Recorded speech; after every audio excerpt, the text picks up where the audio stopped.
Hi friends, welcome to Nila's kitchen. நம்ம இன்றைக்கி என்ன பார்க்க போகிறோன்னா முருங்கைக்காய் கத்திரிக்காய் பொரியல் எப்படி செய்யலான்னு பார்க்கலாங்க. நான் ஆயில் ஒரு 3 டேபிள் ஸ்பூன் ஊற்றிருக்கேன். கடுகு போட்டுக்கிறேன். கடுகு 1/2 ஸ்பூன், சீரகம் ஒரே ஒரு சிட்டிகை, ரொம்ப வேணாம். நல்லா பொரியட்டும் பாருங்கள், நல்லா பொரியட்டும்.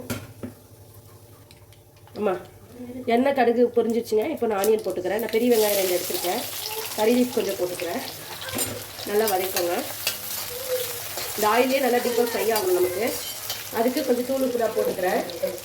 தூள் உப்பு ஒரு 1/2 டேபிள் ஸ்பூன் போடுறேன். டேஸ்ட் பார்த்துட்டு போட்டுக்கலாம். இது நல்லா டீப்பாக ஃப்ரை ஆகட்டும். மஞ்சள் தூள் 1/4 சிட்டிகை போட்டுக்கிறேன், 1/4 ஸ்பூனு. நல்லா வதக்கோங்க.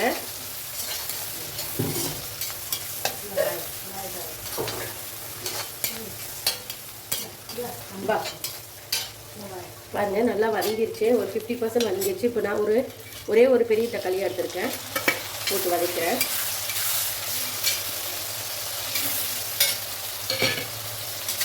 நல்லா டீப்பாக ஃப்ரை ஆகட்டும்.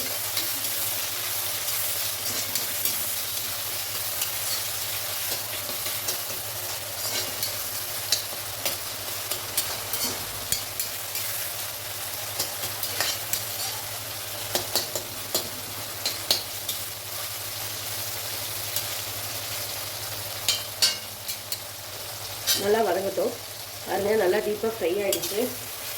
இந்த ஸ்டேஜ்லேயே நான் ரெட் சில்லி பவுடர் ஒரு 3/4 டேபிள் ஸ்பூன் போடுறேன். ஏன்னா காய் கொஞ்சம் நாங்கள் வரம்பரை வந்திருக்காங்க, அதிகமாக செய்கிறோம். குழம்புத்தூள் ஒரு டேபிள் ஸ்பூன் போடுறேங்க. வேறு எதுவுமே நான் ஆட் பண்ணல. நல்லா ஃப்ரை பண்ணிக்கலாம். ஆயிலே நல்லா கலர் வந்துடும் நமக்கு பொரியலுக்கு. பாருங்கள், பார்க்கவே இவ்வளோ சூப்பராக இருக்குன்னு.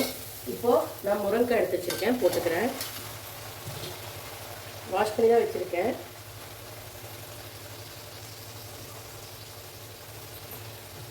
போட்டு நல்லா ஃப்ரை பண்ணிக்கிறேன். முருங்கைக்காய் ஒரு 10 நிமிஷம் வேகட்டுங்க, அப்புறம் கத்திரிக்காய் போட்டுக்கலாம். ஏன்னா முருங்கைக்காய் சீக்கிரம் வேகாது.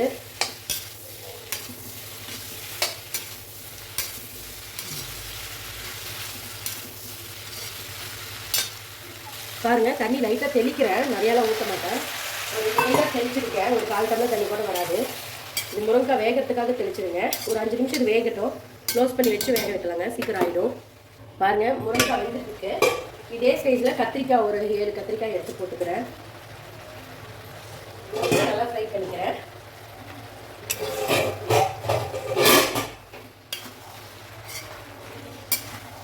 முருங்கைக்காய் தான் அதிகமாக இருக்கும், ஏன்னா என் அம்மா ஊர்லேருந்து எடுத்துகிட்டு வந்தாங்க செடிக்காய்.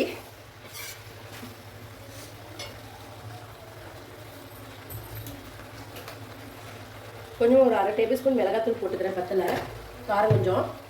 நான் டேஸ்ட் பார்த்தேன், பத்தலைன்றதுனால நான் போட்டுக்கிறேன். நீங்கள் பார்த்துட்டு போட்டுக்கோங்க. போட்டு நல்லா டீப்பாக ஃப்ரை பண்ணிக்கோங்க.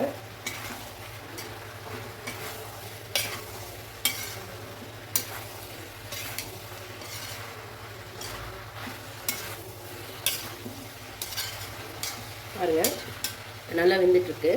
வாங்க ஓப்பன் பண்ணி பார்க்கலாம். நல்லா ஃப்ரை ஆகுது. இன்னும் நமக்கு முருங்கைக்காய் நல்லா டீப்பாக ஃப்ரை ஆகணும். சின்ன வச்சு ஃப்ரை பண்ணிக்கலாம்.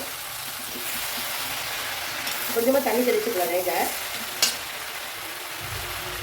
ஆல்ரெடி நான் ஒரு 2 கை தெளித்து இப்போ எகைன் தெளிக்கிறேன். ஏன்னா கத்திரிக்காய் நமக்கு வேகலை, அதுக்காக நல்லா க்ளோஸ் பண்ணி வேக வச்சுக்கலாங்க.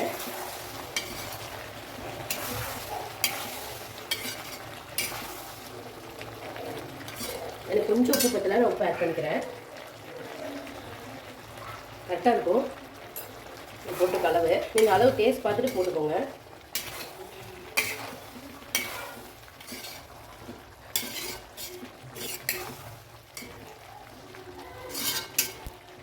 பாருங்க, டேஸ்ட் பார்த்துட்டு போட்டுக்கோங்க. நல்லா வேகட்டும்.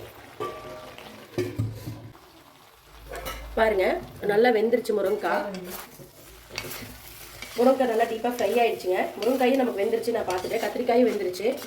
இந்த ஸ்டேஜில் தேங்காய் ஒரு 1/2 மூடியிலேயே ஒரு 1/2 மூடி தான் திருவி வச்சேன். 4 மூடி தேங்காய் தாங்க திருவி வச்சுருக்கேன். நான் தேங்காய் எதுவுமே அதிகமாக போட மாட்டேன், அதனால் 4 மூடி தேங்காயும் திருவி எடுத்துருக்கேங்க. போட்டுக்கிறேன். போட்டு நல்லா மிக்ஸ் பண்ணிக்கலாம். மிக்ஸ் பண்ணி நல்லா டீப்பாக இந்த ஆயிலே ஃப்ரை ஆச்சுன்னா நமக்கு டேஸ்ட் நல்லா இருக்கும். இன்னொன்று கெடாதுங்க, சீக்கிரம் தேங்காய் போட்டதுனால கெட்டும்பாங்க, கெடாது. நமக்கு நல்லா ஃப்ரை ஆகட்டும்.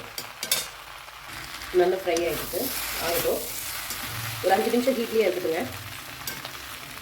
பாருங்கள் நல்லா ஃப்ரை ஆகிடுச்சு. இன்னும் கொஞ்சம் டீப்பாக ஃப்ரை ஆகுங்க. பெரிய புட்டு சும்மா விடாமண்ணே பாருங்க. முருங்கைக்காய் ஃப்ரை ரெடி ஆயிடுச்சு. கண்டிப்பாக நீங்களும் இந்த மாதிரி ட்ரை பண்ணி பாருங்கள். பார்த்துட்டு மறக்காமல் எனக்கு கமெண்ட் பண்ணுங்கள். இந்த வீடியோ பிடிச்சிருந்தால் லைக் பண்ணுங்கள், ஷேர் பண்ணுங்கள், மறக்காமல் சப்ஸ்கிரைப் பண்ணிடுங்க. தேங்க்யூ ஸோ மச் ஃபார் வாட்சிங். பாய் பாய்.